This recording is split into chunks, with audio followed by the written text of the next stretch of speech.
Dicen que hubo un hombre que cambió el destino de continentes enteros. Un hombre cuyo nombre se pronunció con miedo y reverencia desde las estepas heladas de Mongolia hasta las murallas de China, Persia y Europa del Este. Un guerrero que nació sin imperio, sin fortuna y sin aliados, pero que moriría como dueño del mundo. Su nombre fue Genghis Khan, el conquistador que forjó el mayor imperio terrestre de la historia. Pero antes de ser Khan, antes de que las hordas cabalgaran bajo su bandera, fue solo un niño llamado Temujin, nacido entre la pobreza, la guerra y la traición. Y antes de adentrarnos en esta historia legendaria sobre el hombre que cambió para siempre el curso del mundo, te invito a suscribirte al canal, dejar tu me gusta y escribir en los comentarios qué opinas sobre este guerrero que nació entre el polvo y la pobreza, pero terminó forjando el mayor imperio de la historia. Temujin vino al mundo a mediados del siglo XII, en una época en que Mongolia no era una nación, sino una tierra dividida entre tribus rivales. Las fuentes antiguas discrepan sobre el año exacto de su nacimiento, aunque la mayoría de los historiadores acepta 1162 como el año en que nació el futuro conquistador. Su origen estaba rodeado de misterio, como si la historia misma se rehusara a revelar los primeros pasos de quien más tarde reescribiría sus reglas. Pertenecía al clan Borjigin, una de las ramas nobles de los pueblos mongoles. No se conoce con certeza el lugar exacto de su nacimiento, pero los registros apuntan al valle superior del río Onon, al noreste de la actual Mongolia. Aquel paisaje de cielos vastos, hierbas sin fin y viento gélido sería su primer campo de batalla, y su templo. Su padre se llamaba Yesugei, un hombre de carácter implacable, conocido entre las tribus por su valentía y su inteligencia estratégica.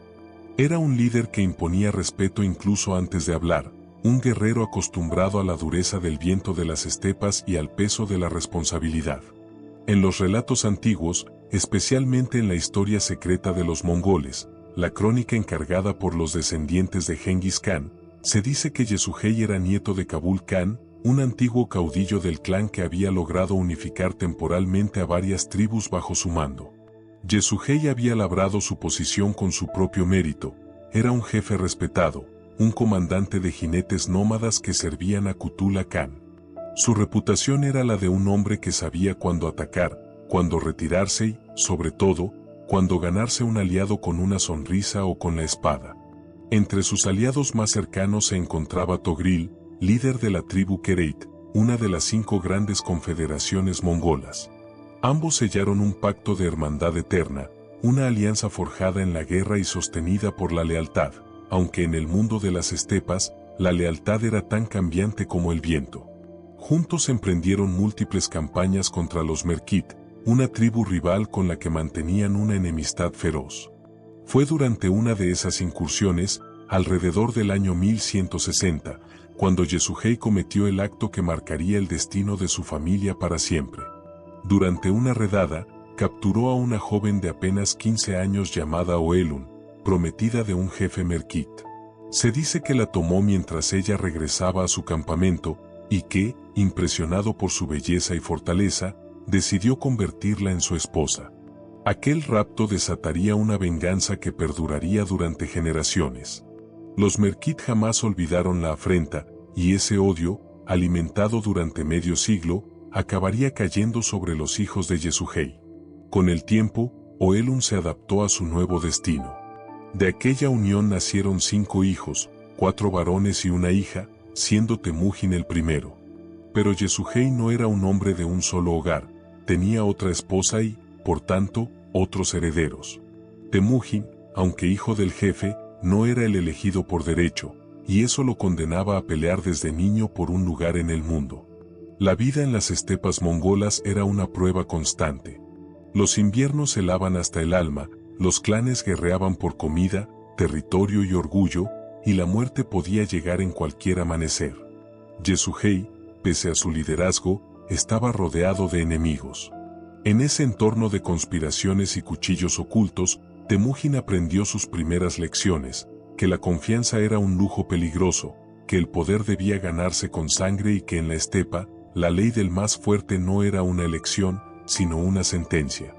Los cronistas dirían más tarde que desde pequeño Temujin tenía una mirada que no conocía el miedo. Su madre lo crió con una severidad que rozaba la crueldad, pero esa dureza fue lo que templó su espíritu. Le enseñó a cazar sin hacer ruido, a leer los movimientos de los caballos salvajes, a sobrevivir con el frío cortándole los huesos. A su lado aprendió que el hambre no era una condena, sino una maestra. De su padre heredó la astucia y el instinto de mando, de su madre, la determinación de quien no se doblega jamás. Pero el destino no tenía compasión para los hijos de Yasuhei. Cuando Temujin tenía apenas 9 años, un acto de hospitalidad terminó en traición. Su padre fue envenenado por enemigos después de compartir un banquete con otra tribu. A la muerte de Yasuhei, su familia quedó desprotegida. Los aliados desaparecieron, los seguidores se dispersaron y los Borjigin abandonaron a la viuda y sus hijos en la intemperie. Temujin, su madre y sus hermanos sobrevivieron cazando ratones, raíces y peces del río. De día eran cazadores, de noche, sombras en una tierra sin dueño. Allí, en la miseria más absoluta, el niño comprendió que la debilidad no tenía lugar en su mundo. Y fue en ese silencio helado, bajo el cielo abierto de Mongolia, donde nació el espíritu de Genghis Khan. Aquel huérfano abandonado en las estepas no lo sabía aún, pero un día su nombre haría temblar los cimientos de imperios enteros, y el eco de sus conquistas se escucharía durante siglos. De la soledad, del hambre y del dolor, surgiría el hombre destinado a convertirse en el azote de Dios sobre la tierra. Genghis Khan, el Señor de los cielos eternos. Desde niño, Temujin demostró una fuerza y una determinación que no parecían propias de su edad. Mientras otros niños jugaban entre las colinas del norte, él pasaba horas montando a caballo, perfeccionando su equilibrio y su puntería con el arco. Las estepas eran su escuela, y el viento su único maestro. En aquel mundo salvaje, donde las tribus nómadas vivían y morían por la velocidad de sus monturas, aprender a cabalgar y a disparar era cuestión de vida o muerte. Desde muy joven, Temujin dominó la equitación y la arquería, las dos habilidades más sagradas para los pueblos de la estepa euroasiática. También aprendió a cazar y practicar la cetrería, actividades que no solo alimentaban a su familia, sino que, con el tiempo, se convertirían en sus pasiones personales. A través de ellas comprendió la paciencia del depredador, la precisión del cazador y el poder del silencio antes del ataque. Temujin creció rodeado de hermanos, pero su amistad más profunda fue con un joven de otro clan, Yamuga. Juntos juraron hermandad eterna bajo el cielo abierto de Mongolia, sellando su unión con una promesa: apoyarse el uno al otro hasta la muerte. Ninguno de los dos imaginaba que, años después, esa hermandad se transformaría en una de las rivalidades más legendarias de la historia.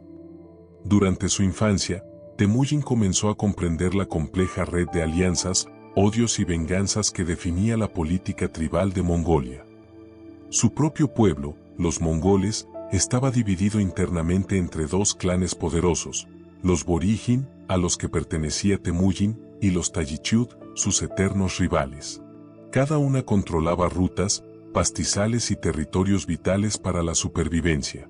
El equilibrio entre ellas era inestable, y bastaba un robo de ganado, una traición o una boda fallida para desencadenar una guerra que arrasara familias enteras. Al este se extendía el imperio Jin, con su capital protegida por la Gran Muralla China. Al sur se encontraba el reino de Xia Occidental, dominado por los Tangut, de raíces tibetanas. Hacia el norte se levantaban los fríos desiertos de Siberia, donde la tierra parecía no tener fin, y al oeste se extendían los antiguos dominios musulmanes de Asia Central, restos de un califato que había perdido su esplendor. En medio de ese tablero de potencias, Mongolia era un caos de tribus independientes, sin unidad ni visión común. Hacia el año 1171, cuando Temujin tenía 9 años, su destino dio un giro decisivo. Su padre, Yasuhei, lo llevó consigo en un largo viaje a través del desierto del Gobi para cumplir una tradición ancestral, concertar su matrimonio. El joven fue prometido a Borte, hija de Dai Sechen, un importante jefe de la tribu Onjirad. Los matrimonios entre familias nobles mongolas eran alianzas políticas más que uniones personales, una manera de asegurar vínculos y lealtades. Yasuhei, aunque era un líder respetado, no era un hombre rico. Su única dote fue un caballo, lo cual era una ofrenda modesta para un compromiso tan importante. Dai Sechen aceptó, pero impuso una condición: Temujin debía permanecer con ellos hasta que el resto del pago fuese entregado. Avergonzado, el joven permaneció allí durante 3 años, trabajando como pastor, observando la vida tribal desde una nueva perspectiva. Durante ese tiempo escuchó rumores sobre los poderosos Jin, sobre su riqueza y su comercio floreciente más allá de la muralla. Fue entonces cuando el niño mongol comenzó a entender que el poder no solo se medía con la espada, sino también con los recursos y la estrategia. Cuando Temujin cumplió 12 años, su estancia con los Ongirrat llegó a su fin. Su padre lo llamó de regreso para iniciar su vida como heredero.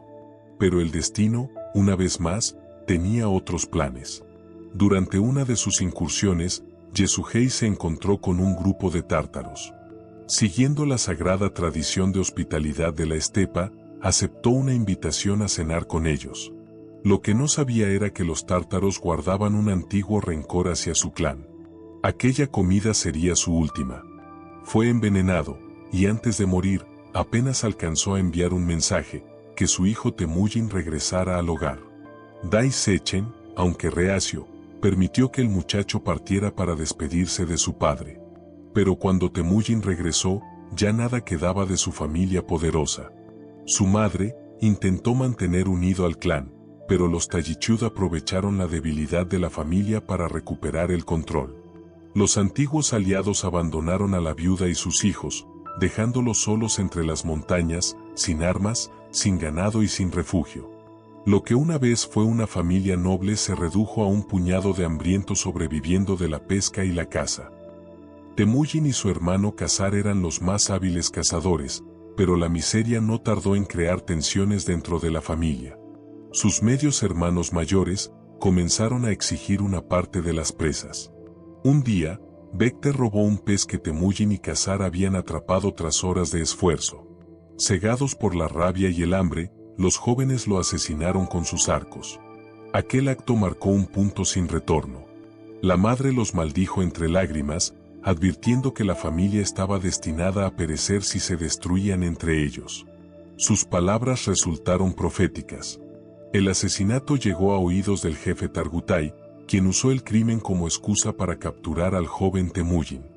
Fue encadenado con un pesado grillete de madera, exhibido ante la tribu como trofeo, una advertencia para cualquiera que desafiara su poder.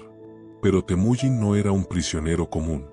Esperó pacientemente, observando cada guardia, cada momento de distracción. Y una noche, ayudado por un simpatizante del clan Borijin, logró escapar. El niño abandonado de las estepas pronto sería el hombre que uniría a todas las tribus bajo una sola bandera. Cuando Temujin regresó con su familia, tenía apenas 14 años, pero ya había visto y sobrevivido a más tragedias de las que muchos hombres enfrentarían en toda una vida. Lo que encontró al volver fue desolador. Su familia estaba sumida en la pobreza absoluta, reducida a tan solo 9 caballos. Sin ganado no había comida, ni transporte, ni comercio, ni honor. Era el reflejo de lo bajo que habían caído los hijos de Yasuhei, el antiguo jefe respetado que alguna vez lideró jinetes y clanes. Pero el destino aún no terminaba de ponerlo a prueba. Poco después de su regreso, los Tallichud, sus enemigos jurados, atacaron el campamento familiar y robaron 8 de los 9 caballos. Cualquier otro joven habría aceptado la derrota. Temujin, no. Montó el único caballo que quedaba y salió a la caza de los ladrones, solo, atravesando montañas, llanuras y ríos helados. Durante su persecución conoció a un joven guerrero del lugar llamado Boorchu. Aquel encuentro fortuito marcaría el inicio de una amistad legendaria. Boorchu, impresionado por el coraje y la determinación del muchacho, se unió a él sin dudarlo. Juntos planearon un ataque nocturno contra los Tallichud, moviéndose como sombras bajo la luna y recuperando los caballos robados en una acción tan audaz como inesperada. Desde entonces, Boorchu se convertiría en el primer y más fiel compañero de armas de Genghis Khan. Poco después se sumó otro joven valiente, Borokul, un guerrero fuerte, leal y silencioso, que también juró seguir a Temujin hasta la muerte. Sin saberlo, el joven mongol estaba comenzando a reunir el núcleo del ejército que algún día conquistaría medio mundo. En el año 1178, cuando Temujin tenía 16 años, emprendió un viaje decisivo. Acompañado por Bo-Orchu, cruzó las vastas estepas y los desiertos de Mongolia para dirigirse al territorio de los Ongirad, el clan de su prometida Borte. La promesa de matrimonio había sido sellada muchos años antes por su padre, Yesugei, y ahora Temujin iba a reclamar su derecho como esposo. Fue recibido con respeto por el jefe Dai Sechen, quien lo aceptó en su familia y le entregó a Borte como esposa legítima. Por fin, después de años de hambre, pérdidas y destierro, Temujin sentía que su vida comenzaba a estabilizarse. Pero la calma en la estepa nunca dura demasiado. 2 años más tarde, un nuevo golpe lo devolvería al caos. Una fuerza de 300 jinetes Merkit descendió sobre su campamento en un ataque relámpago. Los Merkit aún guardaban el rencor del rapto de Oelun, la madre de Temujin, décadas atrás, y vieron en él la oportunidad de vengar aquel ultraje. El ataque fue brutal. Temujin apenas logró escapar con su madre y sus hermanos, huyendo hacia las montañas mientras su campamento ardía en llamas. Pero Borte, su esposa, fue capturada. Su captura fue uno de los golpes más duros en la vida de Temujin. Sin ejército ni recursos, juró rescatarla a cualquier precio. Buscó entonces la ayuda de Togril, líder de los Kereit y antiguo aliado de su padre. Togril, movido por el recuerdo de su amistad con Yesugei, aceptó ayudarlo. Juntos reunieron un ejército y atacaron a los Merkit con una ofensiva fulminante. Los campamentos enemigos fueron destruidos y Borte fue liberada. Sin embargo, estaba embarazada del hermano del jefe Merkit. Temujin, mostrando una templanza y visión política excepcionales, la aceptó sin reproches. En 1182 nació su hijo Yochi, a quien reconoció como propio, pese a los rumores sobre su origen. Al año siguiente nació Chagatai, que siempre dudó de la legitimidad de su hermano mayor.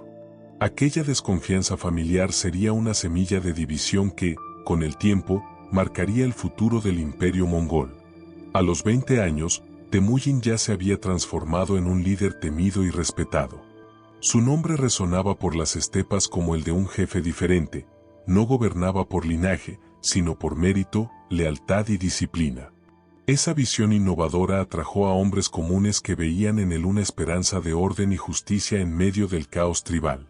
Sin embargo, su creciente poder despertó rivalidades. Su antiguo hermano jurado, Yamuga, se convirtió en su principal enemigo. Ambos buscaban lo mismo, unificar a las tribus mongolas, pero por caminos opuestos.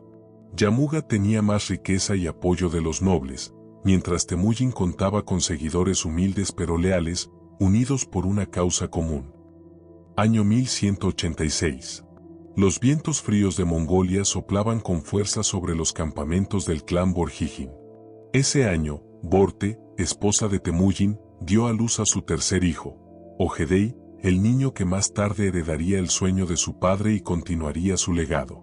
Pero el nacimiento de un hijo no fue el único acontecimiento decisivo de aquel tiempo. Ese mismo año, los seguidores de Temujin, admirados por su valor, su liderazgo y su sentido de justicia, lo proclamaron Khan del clan Borjigin. Sin embargo, en las estepas, el poder siempre era efímero y el éxito atraía enemigos. Su antiguo hermano jurado y rival, Yamuga, no tardó en reaccionar. Reunió una coalición de clanes y se enfrentó a Temujin en la batalla de Dalan Baliut, una de las más cruentas de su tiempo. Durante esos años de exilio, Temujin desapareció de las crónicas. Algunos relatos afirman que se refugió entre las montañas del norte. En 1197, su joven general Subedei, apenas un adolescente, realizó una de sus primeras proezas militares. Logró infiltrarse en el campamento de los Merkit, los enemigos eternos de la familia de Temujin, y los derrotó con una táctica sorpresa que aseguraría su reputación como uno de los genios militares más brillantes del futuro imperio. Los años siguientes fueron una cadena de victorias. Temujin consolidó su poder, derrotando tribu tras tribu y extendiendo su influencia por toda Mongolia. Pero ese ascenso despertó temor. Las tribus rivales, sintiendo que su libertad peligraba, se unieron una vez más bajo Jamuga, proclamándolo Khan universal. Era una declaración de guerra total. Temujin, sin embargo, fue más rápido. Avisado de la conspiración, pidió apoyo a su aliado Togril, y juntos se enfrentaron al ejército enemigo. Durante el enfrentamiento, Temujin fue alcanzado en el cuello por una flecha envenenada. El veneno se esparcía rápidamente, pero su fiel general Yelme lo salvó, succionando la herida hasta extraer el tóxico con su propia boca. Esa lealtad se convertiría en leyenda. El arquero enemigo fue capturado poco después. Los soldados esperaban su ejecución, pero Temujin, en un acto que mostraba tanto su inteligencia como su pragmatismo, decidió perdonarlo. Le ofreció un lugar en su ejército y le dio un nuevo nombre, Hebe, la flecha. Año 1204. Temujin se encontraba ante su último gran obstáculo, los Naiman, una de las tribus más poderosas de Mongolia. Sabía que enfrentarlos directamente sería un suicidio, así que ideó una estrategia maestra. A los 42 años, tras décadas de guerra, traición y exilio, Temujin había logrado lo imposible. Unificó más de 30 tribus bajo su mando, poniendo fin a siglos de caos. Por primera vez en la historia, las estepas mongolas estaban bajo el liderazgo de un solo hombre. Un hombre que había pasado de ser un niño hambriento y huérfano, a convertirse en el amo absoluto de las llanuras. Año 1206. Las vastas llanuras de Mongolia estaban cubiertas de jinetes, tiendas y estandartes ondeando bajo el viento. Por primera vez en la historia, todas las tribus de la estepa se habían reunido pacíficamente en un mismo lugar. Aquel día, en las orillas del río Onon, Temujin convocó un gran consejo, el legendario Kuriltai, donde los líderes de las 30 tribus que había unificado acudieron para rendirle homenaje. Entre tambores y cánticos, ante miles de guerreros cubiertos de pieles y acero, Temujin fue proclamado oficialmente como Genghis Khan. Y en ese momento, el muchacho huérfano que alguna vez cazó ratones para sobrevivir se convirtió en el amo absoluto del mundo de las estepas. Tras su proclamación, Genghis Khan no perdió tiempo. Sabía que un imperio no podía sostenerse solo con victorias militares, necesitaba orden, disciplina y ley. Reorganizó toda su estructura política y militar, imponiendo un sistema revolucionario para su tiempo, la estructura decimal. Cada grupo tenía su comandante y todos respondían directamente al Khan. Este sistema no solo garantizaba eficiencia en la guerra, sino también lealtad absoluta, pues los rangos se otorgaban por mérito, no por linaje. Además, promulgó un nuevo código legal, la Gran Yasa. Un conjunto de normas que combinaba las costumbres ancestrales de la estepa con nuevas leyes para gobernar un imperio naciente. Bajo la Yasa, se castigaba con severidad el robo, la mentira, la traición y la contaminación de los ríos o pozos, considerados sagrados. También imponía un principio fundamental: nadie debía morir de hambre si otro tenía comida que compartir. Pero más allá de su dureza, la Yasa estableció algo inédito en su tiempo: una tolerancia religiosa absoluta. En un mundo dividido por credos, Genghis Khan permitió que budistas, musulmanes, cristianos y chamanes convivieran bajo su mismo estandarte. Su vida personal, sin embargo, reflejaba la magnitud de su poder. Se sabe que tuvo 23 esposas oficiales y más de 500 concubinas, alianzas políticas que sellaban pactos entre clanes y reinos. De esas uniones nacieron numerosos descendientes, y los estudios genéticos actuales estiman que más de 16 millones de personas vivas hoy podrían descender directamente de él. Una cifra que revela no solo su influencia política, sino su legado biológico a lo largo de los siglos. Durante los años siguientes, Genghis Khan transformó por completo a los mongoles. Los convirtió en una máquina militar imparable, una fuerza que el mundo jamás había visto. Las guerras de entrenamiento fueron sustituidas por cacerías masivas, donde decenas de miles de jinetes practicaban tácticas de emboscada, persecución y cerco. Esas cacerías no eran simples deportes, eran simulacros de guerra diseñados para endurecer cuerpos y mentes. Cada soldado mongol era un experto arquero, capaz de disparar con precisión mientras galopaba a toda velocidad. Sus arcos compuestos, fabricados con madera, hueso y tendones, podían atravesar armaduras a más de 200 metros de distancia. Y cada guerrero contaba con al menos 6 caballos, que montaba de manera rotativa para mantenerlos frescos y poder recorrer hasta 100 kilómetros en un solo día. Esa movilidad asombrosa les daba una ventaja devastadora sobre cualquier ejército enemigo. La disciplina también era férrea. Ningún soldado podía abandonar su unidad, ni siquiera para rescatar a un amigo caído. Las órdenes del Khan eran ley divina, y su sistema de mensajeros, los Yam, permitió que las noticias y los mandatos viajaran miles de kilómetros con una velocidad nunca antes vista. Gracias a su velocidad, organización y estrategias brillantes, los ejércitos de Genghis Khan se convirtieron en la fuerza más temida del planeta. Su táctica más famosa, la retirada fingida, confundía a los enemigos, haciéndolos creer que los mongoles huían, solo para ser emboscados minutos después por flancos ocultos. Eran maestros del engaño, de la coordinación y de la guerra psicológica. Y así, desde el corazón de las estepas, Genghis Khan y sus ejércitos comenzaron su expansión. Conquistaron reinos, destruyeron imperios milenarios y trazaron nuevas rutas que conectarían Europa, Asia y Medio Oriente bajo un solo poder. Lo que nació en aquel consejo de 1206 no fue solo un nuevo título, sino el nacimiento de un imperio que reescribiría la historia humana. Un imperio tan vasto que ningún otro hombre, antes ni después, volvería a igualar. Era el amanecer del imperio mongol, y el mundo entero estaba a punto de aprender el significado del nombre Genghis Khan. Después de ser proclamado como Genghis Khan, el gran conquistador de las estepas comprendió que su recién nacido imperio no podría expandirse solo con caballos y flechas. Las tribus nómadas mongolas eran invencibles en campo abierto, pero no estaban preparadas para enfrentar murallas, fortalezas ni ciudades amuralladas. Durante los primeros años de su reinado, Genghis evitó atacar los grandes centros urbanos. Sabía que una confrontación directa contra murallas fortificadas podía significar la ruina de su ejército. En lugar de eso, prefirió una estrategia más inteligente: atacar aldeas menores, caravanas y asentamientos débiles, lugares donde el botín era abundante y la resistencia escasa. Ese método tenía un propósito más profundo que la simple rapiña. Genghis comprendió que la lealtad de sus hombres debía basarse en algo tangible, y por eso repartía las riquezas de manera equitativa entre sus soldados. En su ejército no existían privilegios de sangre. Cada jinete, sin importar su origen, recibía una parte justa del botín.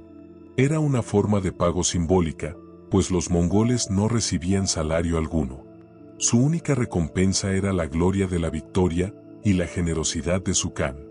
Esa política de justicia entre sus tropas cimentó una disciplina inquebrantable y un sentido de hermandad que ningún enemigo pudo igualar. Con el tiempo, y gracias a la incorporación de ingenieros chinos especializados en asedios, los mongoles aprenderían las complejas técnicas de la guerra de sitio. Pero en sus primeros años, Genghis prefería la velocidad, la sorpresa y la táctica móvil antes que los lentos asedios de piedra y fuego. Tras su ascenso como gobernante absoluto, Genghis rara vez participó personalmente en las campañas. El Khan entendía que su papel no era solo el del guerrero, sino el del arquitecto del imperio, el estratega que debía pensar en siglos, no en batallas. Por eso delegó el mando militar en sus hijos y sus generales más capacitados, hombres que lo consideraban tanto líder como figura sagrada. En el año 1207, su hijo mayor, Jochi, lideró una de las primeras campañas imperiales. Marchó hacia las regiones del norte, hacia los bosques de Siberia, donde habitaban los pueblos túrquicos del bosque. Era una tierra hostil, de ríos helados y montañas cubiertas de pinos, donde la resistencia local era feroz. Sin embargo, Jochi demostró el temple de su linaje y consiguió una victoria aplastante, sometiendo a las tribus del bosque y expandiendo las fronteras del imperio más allá de las estepas. Al año siguiente, en 1208, su joven general Subedei dirigió una campaña contra los Merkit, los viejos enemigos de la familia Khan. La batalla fue corta y brutal. Los Merkit fueron aniquilados, sus campamentos incendiados y sus líderes dispersados. Sin embargo, Genghis reprendió a Subedey por haber permitido que algunos enemigos escaparan hacia el norte. Para él, la victoria solo era completa cuando el enemigo dejaba de existir. Aquella lección forjó en Subedey una mentalidad implacable que lo acompañaría durante las grandes conquistas por venir. En 1209, Genghis dirigió su mirada hacia el Turquestán oriental. Allí reinaban los uigures, un antiguo pueblo túrquico que siglos atrás había dominado buena parte de Mongolia. Pero para comienzos del siglo XIII, su esplendor se había desvanecido. Los uigures estaban bajo el dominio del imperio Arakitai. Genghis, consciente de la oportunidad, no necesitó derramar sangre. Los uigures se rindieron sin resistencia, reconociendo la autoridad del Khan a cambio de protección y autonomía limitada. De ellos adoptó algo que sería esencial para su imperio, la escritura uigur, que se convertiría en la base de la escritura oficial mongola. Fue un movimiento estratégico y cultural, una muestra de que Genghis no solo conquistaba con la espada, sino también con la inteligencia. El norte y el oeste estaban bajo control, y por primera vez, el camino hacia su gran ambición quedaba abierto, la invasión de China. Desde el colapso de la dinastía Tang, China se encontraba dividida en 4 grandes reinos. Aunque cada uno de esos imperios era formidable por sí mismo, la fragmentación interna de China sería su perdición. Genghis lo sabía mejor que nadie. Un enemigo dividido era un enemigo vencido antes incluso de que comenzara la guerra. Así, con su ejército disciplinado, sus generales leales y su nueva red de alianzas, Genghis Khan comenzó a preparar lo que sería una de las campañas más ambiciosas de la historia humana. La unificación de las estepas había sido solo el primer capítulo. Ahora, el gobernante universal se disponía a doblegar el corazón del mundo civilizado, el gigante chino. Lo que estaba por venir marcaría el inicio de una era de conquistas sin precedentes, donde la velocidad, la astucia y la ferocidad mongola cambiarían para siempre el mapa del mundo conocido. Año 1205. Los vientos de las estepas ya no eran suficientes para saciar la ambición de Genghis Khan. Su mirada se había posado sobre los Tangut, gobernantes del reino de Xia Occidental, un imperio próspero que dominaba el desierto del Gobi y controlaba valiosas rutas comerciales entre China y Asia Central. Para Genghis, aquel reino era mucho más que un vecino poderoso, era una fuente de riqueza, tributos y experiencia militar. Si su imperio debía sobrevivir, necesitaba mantener a sus tropas activas, con enemigos que conquistar y botines que repartir. El Khan veía en Xia Occidental el escenario perfecto para probar su maquinaria de guerra antes de enfrentarse a su verdadero objetivo, los Jin, los amos del norte de China. En 1205, lanzó su primera incursión contra los Tangut, una expedición rápida y precisa que probó la fuerza y coordinación de su ejército. El ataque fue un éxito menor, pero le reveló algo crucial: los Tangut eran poderosos, pero no invencibles. 2 años más tarde, en 1207, regresó con toda su fuerza. Esta vez no buscaba solo hostigar, sino doblegar.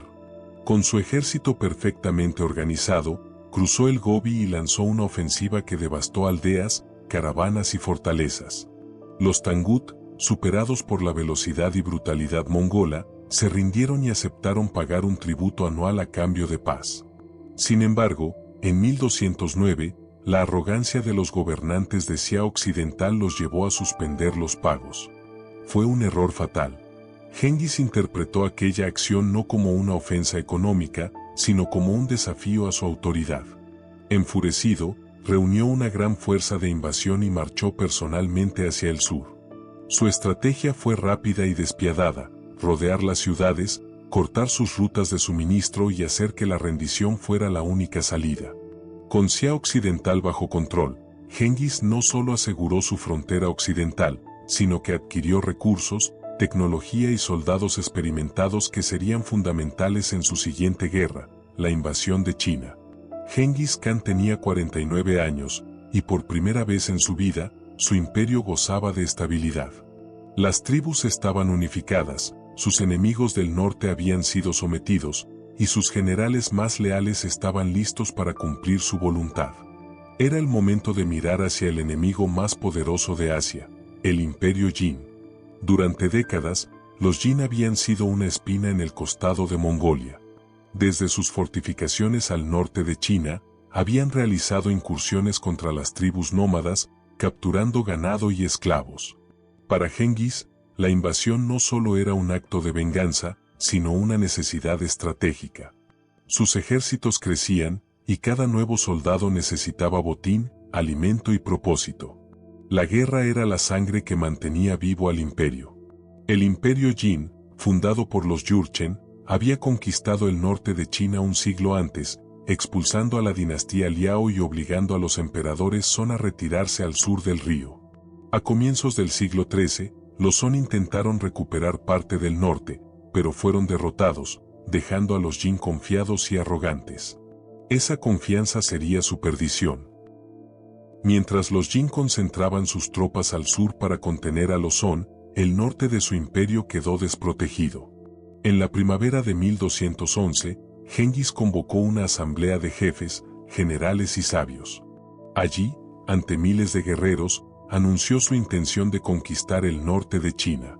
Pero a diferencia de otros pueblos nómadas que, tras conquistar territorios chinos, abandonaban sus raíces para establecerse en palacios extranjeros, Genghis tenía un plan distinto. Él no pensaba abandonar Mongolia. Desde las estepas gobernaría un imperio dual, uno que integrara las culturas nómadas del norte y las civilizaciones agrícolas del sur. Era una visión nueva, audaz y peligrosa. Su ejército, formado por cerca de 100.000 jinetes, partió en marzo. Genghis dividió la fuerza en tres grandes columnas. La oriental, al mando de Gebe y Subedei, avanzaría rápidamente para cortar las líneas de comunicación Jin.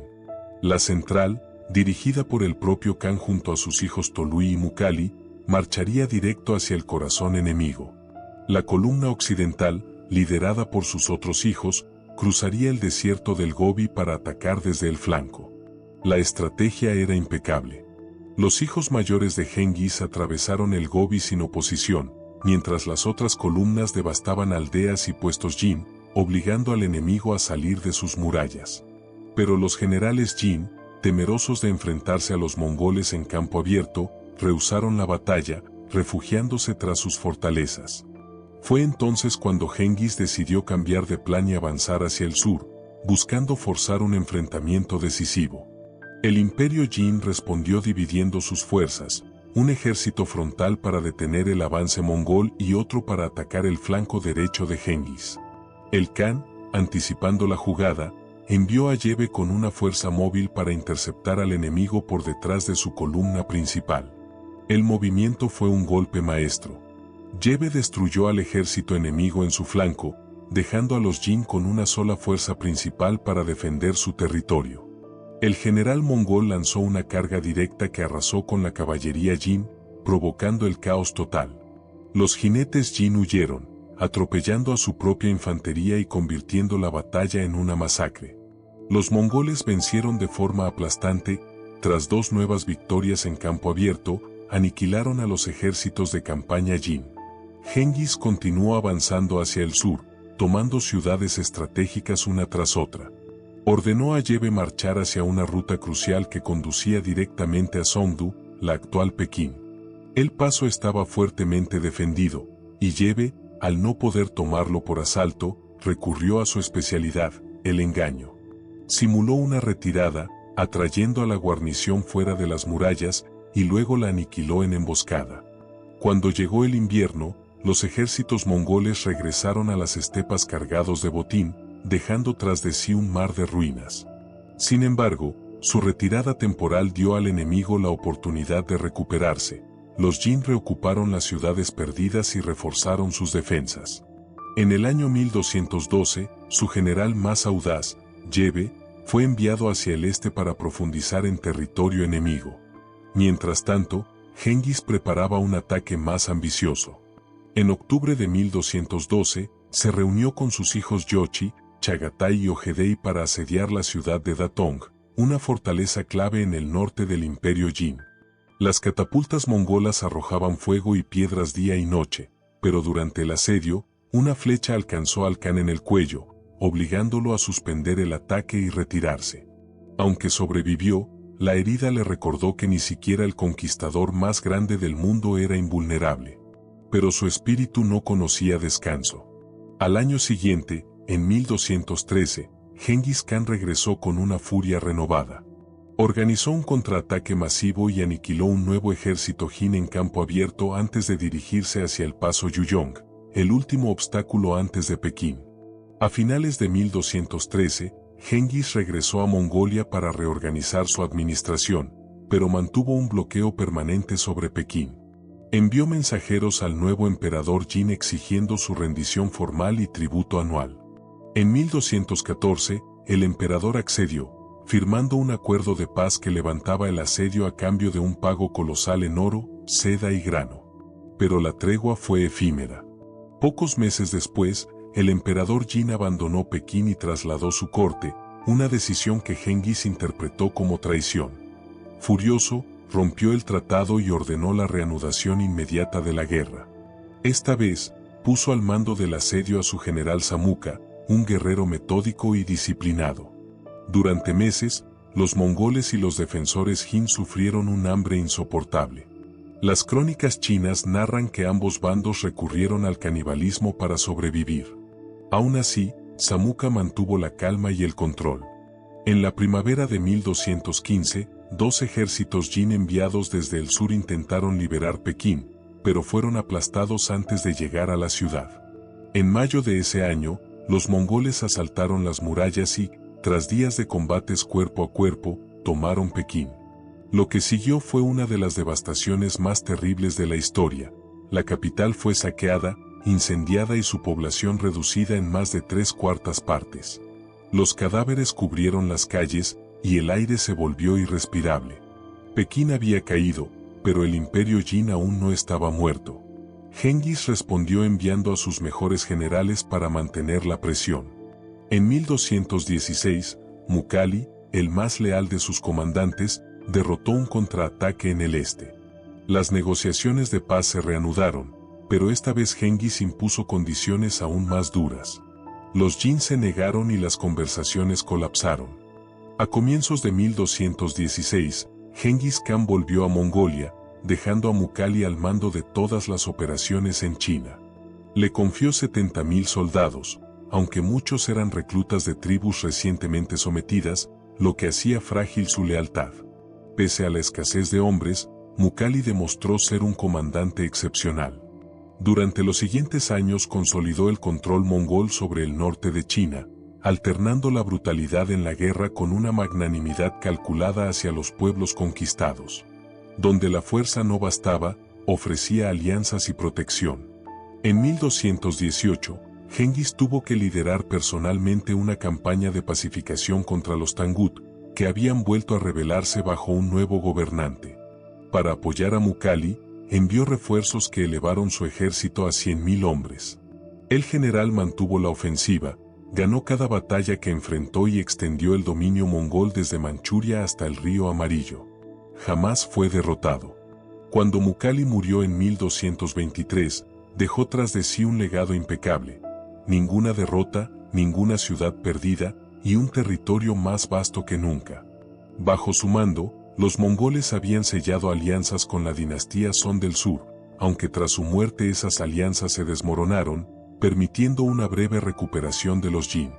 Pero aquella victoria sería temporal. El rugido de los cascos mongoles aún resonaba en las llanuras chinas. Y la destrucción final del imperio Jin solo era cuestión de tiempo. Mientras en el este el general Mukhali consolidaba el dominio mongol sobre el norte de China, el ojo de Genghis Khan comenzó a mirar hacia el horizonte opuesto. Desde comienzos del siglo XIII, el imperio Arakitai, una antigua potencia fundada por los restos de la dinastía Liao, se encontraba en una guerra constante con su vecino del oeste, el imperio Yoresmita, gobernado por el ambicioso Shah-Muhammad II. Arakitai, aunque aún poderoso, se hallaba debilitado por luchas internas y rebeliones étnicas. Y en ese caos apareció un nombre que Genghis no había olvidado: el príncipe del extinto clan Naiman, uno de los enemigos que había destruido años atrás. Derrotado por los mongoles, Kuşluk huyó hacia el oeste buscando refugio. Llegó al territorio de Arakitay, astuto como era, consiguió ganarse la confianza del gobernante local. Fingiendo lealtad, se presentó como un aliado contra Genghis Khan, pero en secreto tejía una conspiración. 5 años después, Kuşluk ejecutó su traición, derrocó a su anfitrión, tomó el poder por la fuerza y se autoproclamó Khan de Arakitay. Bajo su gobierno, el reino cayó en la inestabilidad. Kuşluk, que había nacido bajo las tradiciones nómadas, intentó imponer el budismo y el tengrismo a una población mayoritariamente musulmana, prohibiendo sus prácticas religiosas y castigando duramente a quienes se resistían. Su tiranía y fanatismo provocaron un descontento generalizado, y Genghis supo aprovecharlo. En 1216, al conocer la usurpación de Kuşluk y los rumores de su represión, Genghis vio la ocasión perfecta para expandirse hacia el oeste sin desatender su frente oriental. Ordenó una campaña relámpago bajo el mando de su brillante general Yebe, a quien confió 20.000 jinetes de élite. La misión era clara: destruir a Kuşluk y asegurar las rutas de comercio de Asia Central para el imperio mongol. Yebe cruzó las montañas del Tianshan como una sombra. Su ejército, disciplinado y veloz, entró en Arakitay en 1217, siendo recibido no como invasor, sino como libertador. Los pueblos musulmanes, hartos de las persecuciones, se unieron a los mongoles, abriendo las puertas de sus ciudades y ofreciendo víveres a cambio de protección. Uno tras otro, los gobernadores regionales desertaron del tirano y se unieron a Yebe. El ejército mongol derrotó con facilidad a las fuerzas leales a Kuşluk, y Yebe entró triunfante en la capital, donde proclamó la anexión del reino al imperio mongol. Desde allí, continuó la persecución del fugitivo, que huyó hacia el sur. Para asegurar el apoyo local, Yebe emitió un edicto de tolerancia religiosa, garantizando a todos los pueblos el derecho a practicar su fe sin persecución. La medida fue tan popular que los musulmanes del Valle del Tarim se levantaron en masa contra Kuşluk. Finalmente, en 1218, el implacable general alcanzó al usurpador en las montañas del noreste de Afganistán. El antiguo príncipe Naiman fue capturado y ejecutado sin piedad, poniendo fin a su traición.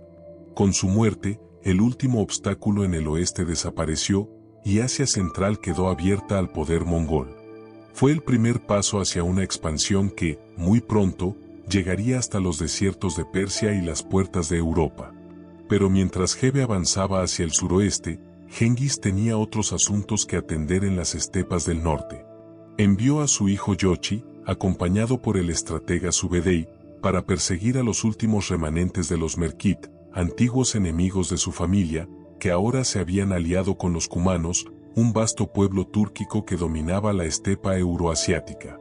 Los mongoles emprendieron una campaña de persecución a gran escala, empujando a las fuerzas Merkit cumanas hacia el oeste, hasta los límites del imperio yoresmita. Allí, los derrotaron en una serie de rápidas escaramuzas, capturando prisioneros y ganado. Tras la masacre de su caravana diplomática en Otrar, Genghis Khan comprendió que la guerra con el imperio yoresmita era inevitable. Pero no se lanzaría ciegamente a la venganza. El Khan era un estratega paciente. Antes de mover un solo jinete, quiso conocer a fondo al enemigo. Por medio de mercaderes musulmanes, su red de inteligencia más discreta y eficaz, descubrió que el imperio del Samuhamad era tan vasto como frágil. Su autoridad se desmoronaba bajo el peso de intrigas cortesanas y rivalidades internas. La figura de su madre, Terken Khatun, poderosa y ambiciosa, generaba tensiones al emitir decretos en su propio nombre. Genghis aprovechó aquello con astucia, difundió falsos mensajes y edictos atribuidos a la reina madre, sembrando desconfianza entre los altos mandos. Mientras Elsa dudaba de sus propios consejeros, el Khan afinaba su golpe. El enemigo confiaba en que los mongoles se desgastarían ante las murallas. Los yoresmitas habían decidido recluirse en sus ciudades fortificadas, convencidos de que ningún ejército de nómadas resistiría largos asedios.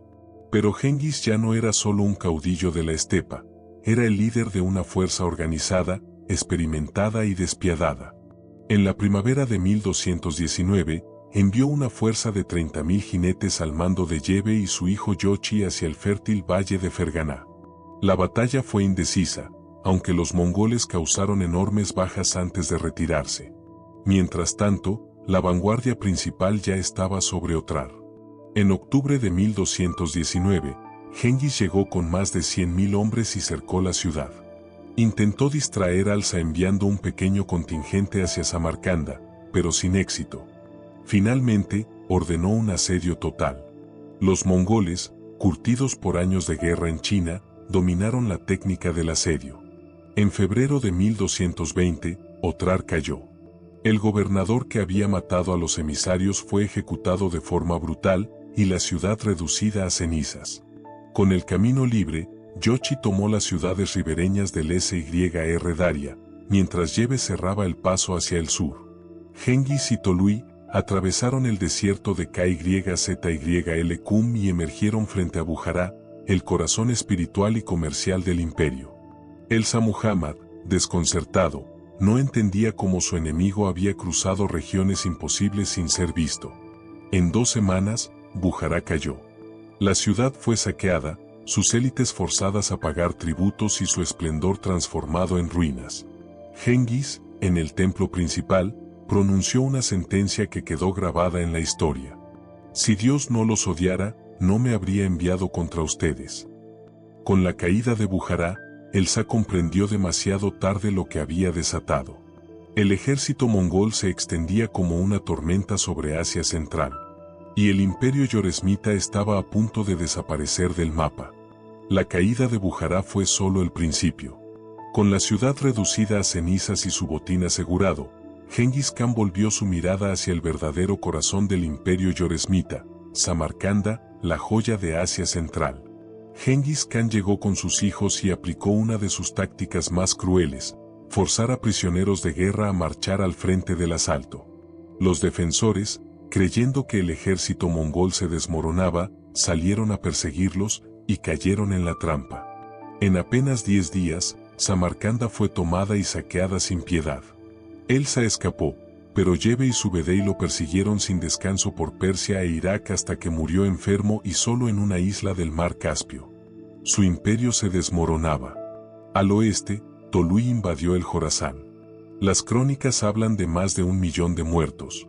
En solo 5 años, Genghis Khan había reducido a polvo todo el imperio yoresmita, extendiendo su dominio desde el mar Caspio hasta Afganistán. El mundo comprendió entonces que su paso no era el de un conquistador, sino el de una fuerza imparable de la historia. Mientras Genghis Khan y sus hijos terminaban la conquista del imperio yoresmita, 2 de sus generales más brillantes, Yebe y Subedey, emprendían una de las expediciones más audaces de su tiempo. Poco después de la muerte del Shah Muhammad, Subedey obtuvo permiso del Gran Khan para avanzar hacia el oeste, con el objetivo de castigar a los cumanos en las estepas del norte del mar Caspio. Genghis le confió 20.000 jinetes y la orden de regresar en 3 años. Tras arrasar varias ciudades persas, el ejército giró hacia el Cáucaso. En Tabriz, el gobernador local prefirió rendirse y pagar un enorme tributo antes que resistir. Las victorias mongolas atrajeron a grupos de turcomanos y kurdos que se unieron a sus filas, sirviendo de vanguardia en la invasión del reino de Georgia. Allí, Subedey fingió una retirada para atraer al ejército georgiano a campo abierto, donde los mongoles lo destruyeron por completo. Después de cubrir el flanco norte de las operaciones de Tolui en Jorasán, los generales regresaron al Cáucaso y derrotaron nuevamente a los georgianos. Al cruzar las montañas, descendieron hacia la vasta estepa dominada por los cumanos. Derrotaron a 2 grandes ejércitos enemigos, y los cumanos, desesperados, pidieron ayuda a los príncipes rusos. Fue entonces cuando los mongoles recibieron una oferta de Venecia, apoyo comercial y estratégico a cambio de destruir una colonia genovesa en el Mar Negro, rivales de los venecianos. El trato fue aceptado, y la colonia fue arrasada. Con información proporcionada por sus nuevos aliados, Yebe y Subedey avanzaron hacia el noroeste, conscientes de las divisiones entre rusos y cumanos. El 31 de mayo de 1223, Ambos bandos se encontraron en la batalla del río Kalka, en la actual Ucrania. Los mongoles fingieron retirarse y, cuando los rusos cruzaron el río en persecución, se volvieron contra ellos y los aniquilaron. Fue una victoria total y la primera muestra del poder mongol en los límites de Europa. Tras la batalla, los generales cumplieron la orden del Gran Khan y regresaron al este. Pasarían 14 años antes de que los mongoles volvieran a aparecer, esta vez marchando hasta Hungría y Polonia, en una campaña sin precedentes. Yebe murió poco después de regresar a Asia Central, mientras que Subedey continuó sirviendo fielmente al imperio. Genghis, por su parte, volvió a Mongolia en 1225, solo para enterarse de que sus antiguos aliados Tangut lo habían traicionado. Decidido a vengarse, emprendió una última campaña junto a sus hijos Ogedei y Tolui. Aunque los asedios fueron largos, Subedey logró conquistar el corredor de Gansu y cercar la capital Tangut. Durante esa campaña, Genghis sufrió una caída de caballo que debilitó su salud. Aún así, convocó un gran Kuriltai para nombrar a Ogedei como su sucesor y asegurar la continuidad del imperio. Cuando los Tangut se rindieron en el verano de 1227, el Gran Khan ya estaba moribundo. Murió el 25 de agosto de ese año, con unos 65 años. Según la historia secreta de los mongoles, su cuerpo fue llevado a su tierra natal y enterrado en secreto, aunque algunos creen que fue sepultado en el desierto de Ordos. Su tumba nunca fue hallada, y se dice que todos los que conocieron su ubicación fueron ejecutados. Así terminó la vida del hombre que había conquistado desde China hasta las puertas de Europa, dejando tras de sí un imperio sin igual y un legado que cambiaría el curso de la historia. Genghis Khan dejó una huella indeleble en la historia como uno de los mayores conquistadores de todos los tiempos. Surgido de la oscuridad de las estepas mongolas, logró unificar a las tribus enfrentadas bajo un solo estandarte, forjando la base de un imperio sin precedentes. Tras consolidar su poder, llevó a sus ejércitos a dominar el norte de China y más tarde arrasó Asia Central, venciendo a los reinos de Arakitai y al poderoso imperio Yoresmita.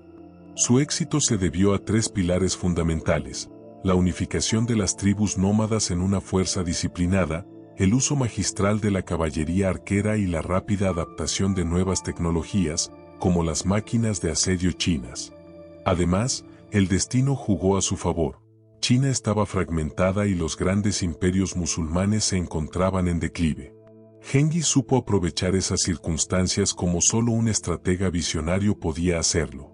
Sobre sus conquistas, sus hijos y nietos levantarían el imperio contiguo más vasto que la humanidad haya conocido.